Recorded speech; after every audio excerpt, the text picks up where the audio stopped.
Bonjour à tous et j'espère que vous allez bien. Je suis heureux de vous retrouver aujourd'hui pour cette nouvelle vidéo et à cette occasion, j'ai décidé de vous faire une review sur une dashcam, la nouvelle dashcam de chez 70may. On se retrouve tout de suite.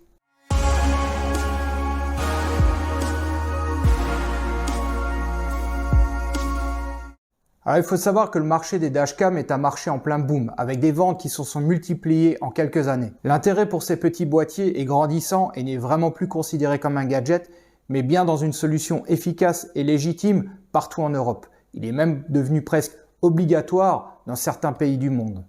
Pour rappel, une dashcam est une caméra qui se fixe généralement sur le pare-brise et qui va filmer la route de l'intérieur du véhicule. Elle s'active automatiquement ou non dès que le véhicule se met en mouvement et va enregistrer en boucle sur une mémoire interne ou une carte mémoire. Elle ne verrouillera une séquence filmée qu'en cas de choc grâce à un capteur interne ou bien une action manuelle du conducteur. Après, ces séquences filmées peuvent servir de preuve de bonne foi lors d'un accident. Je profite de la sortie des nouveaux modèles 2021 pour vous faire la review sur la nouvelle dashcam de la société 70may, filiale de Xiaomi, avec la M300 capable de filmer en presque 2K. Je vous propose de commencer par la découverte du produit.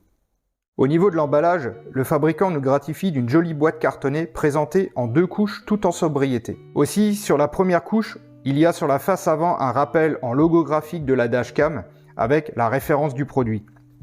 Sur les côtés, on a droit au point fort du produit par pictogramme.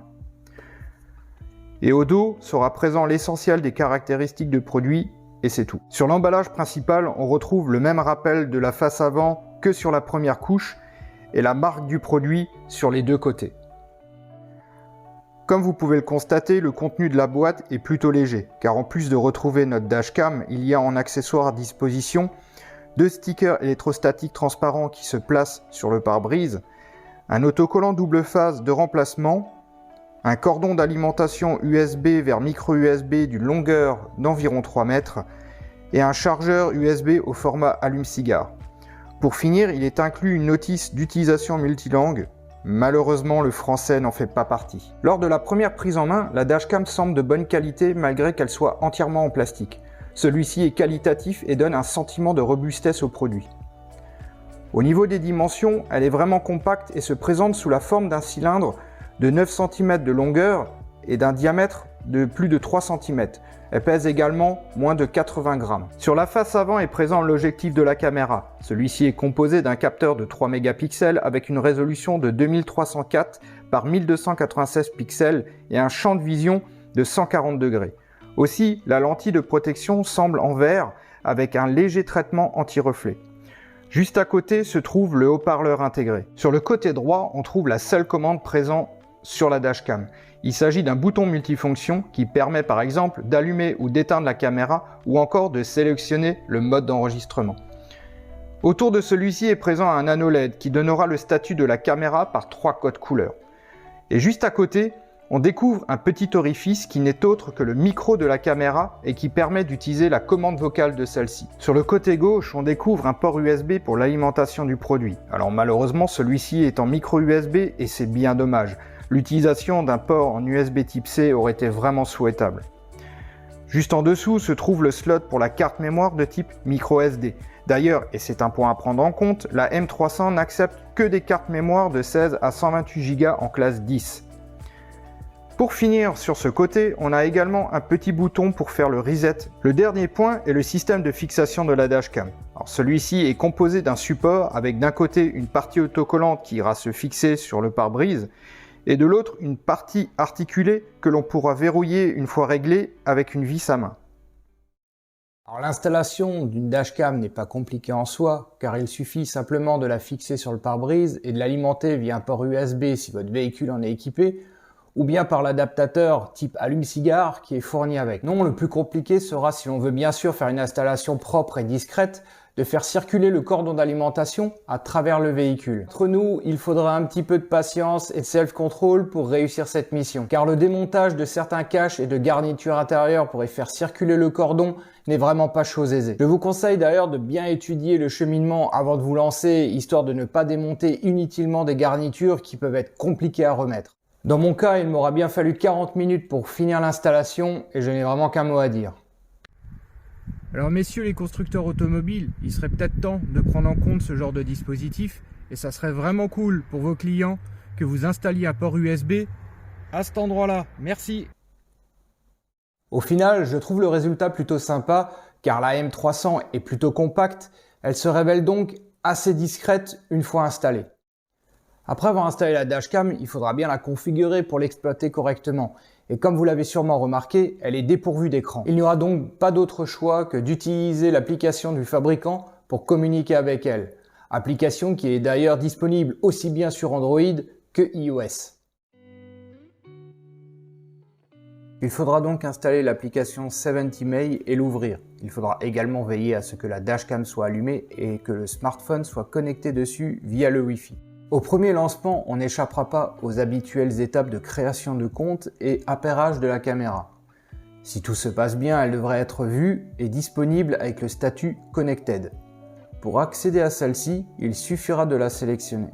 On arrive donc sur l'interface principale de notre M300 et avec dans la partie haute une vue en temps réel de ce qu'elle voit. En dessous, on a deux onglets disponibles. Le premier, Take Photo, permet de prendre une photo de la scène en temps réel, tandis que le deuxième, nommé Album, permet d'accéder aux données stockées sur la carte mémoire. D'ailleurs, chaque séquence vidéo ou photo est alors rangée dans un répertoire dédié suivant sa catégorie. Lorsqu'on sélectionne l'onglet des trois petits points présents en haut à droite, cela permet d'accéder aux paramètres de la dashcam. Cette partie Setting permet de paramétrer la dashcam. Cela donne accès, entre autres, au réglage de la sensibilité pour le verrouillage de la séquence filmée en cas d'accident, ou encore à la résolution vidéo et à son taux de compression. Maintenant, je voudrais faire une parenthèse sur deux modes disponibles. Il s'agit de Parking Surveillance et de Time-Lapse Photograph. Le premier étant une sorte de mode sentinelle qui activera l'enregistrement si la dashcam détecte une secousse ou collision avec le véhicule. Le deuxième étant un mode où la dashcam va filmer à une image par seconde par cycle de 30 minutes, puis compresser l'ensemble pour en faire une vidéo d'1 minute environ. Cela crée des séquences vidéo accélérées de ce qu'a enregistré la caméra pendant que le véhicule était garé. Seulement, malheureusement, ces deux modes ne sont pas disponibles en standard avec la M300. Pour les utiliser, il faut acheter une alimentation spéciale optionnelle et qui se raccorde directement sur la batterie du véhicule pour fournir du courant en continu à la dashcam. Point positif, c'est qu'une fois configurée, la M300 est totalement autonome. En effet, elle est équipée d'une petite batterie interne de 240 mAh qui lui permet de sauvegarder ses réglages et de rester dans une sorte de sommeil lorsqu'elle n'est pas utilisée. Et donc elle se mettra en service et commencera à enregistrer lorsqu'on démarre le véhicule et s'éteindra lorsqu'on coupe celui-ci, et cela de manière totalement automatique. L'anneau LED présent sur le produit étant là pour connaître son statut. Bon, une fois tout installé et configuré, vous êtes certainement impatient de voir le résultat. Je vous laisse donc découvrir une séquence où j'ai volontairement mélangé plusieurs moments de la journée et situations routières pour vous donner le meilleur aperçu de ce qu'est capable la M300.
Voilà, alors mon verdict. On va pas se mentir, si vous vouliez faire des vlogs ou le dernier film de Spielberg avec cette caméra, c'est clairement perdu d'avance. Et je dirais même tant mieux, car ce n'est pas le but d'une dashcam. Et oui, son but premier étant, et vous l'avez dans le mille, est de capter ce qui se passe sur la route dans n'importe quelle condition, même si cela doit être au détriment de la qualité d'image. Déjà, saluons sa compacité et sa qualité de fabrication. En effet, la M300, de mon point de vue, ne souffre d'aucun problème de conception. L'application est également plutôt bien faite et assez intuitive. Elle ne souffre pas non plus de gros défauts. Aussi, la liaison Wi-Fi entre mon smartphone et la dashcam s'est toujours très bien passée. La mise en service et l'arrêt de celle-ci suivant l'utilisation du véhicule est vraiment cool, car on n'a plus besoin de s'en préoccuper au quotidien. La qualité d'image en plein jour est plutôt bonne pour une dashcam dans cette gamme de prix. Et pour finir sur les points positifs et son tarif plutôt agressif, car vendu lors du montage de cette vidéo dans les alentours des 40 € seulement. Alors malheureusement, avec un petit capteur de 3 mégapixels qui va volontairement se surexposer, la qualité d'image en basse lumière en prend clairement un coup avec pas mal de bruit visible, et ce malgré les aides de réduction de bruit activées. Le second point négatif est l'impossibilité en standard d'utiliser les deux fonctions parking surveillance et time-lapse recording sans devoir mettre la main à la poche dans un accessoire optionnel, mais qui pour le coup est obligatoire. J'ai un dernier point que je souhaiterais aborder, mais qui ne concerne pas vraiment la dashcam, mais plutôt sa carte mémoire. Quelle que soit la caméra que vous comptez utiliser, ne faites pas d'économie sur la carte mémoire. Privilégiez même un modèle dit renforcé qui sera plus performant et plus à même de résister aux conditions des fois extrêmes d'un habitacle de véhicule.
Et voilà, cette vidéo sur cette dashcam est maintenant terminée.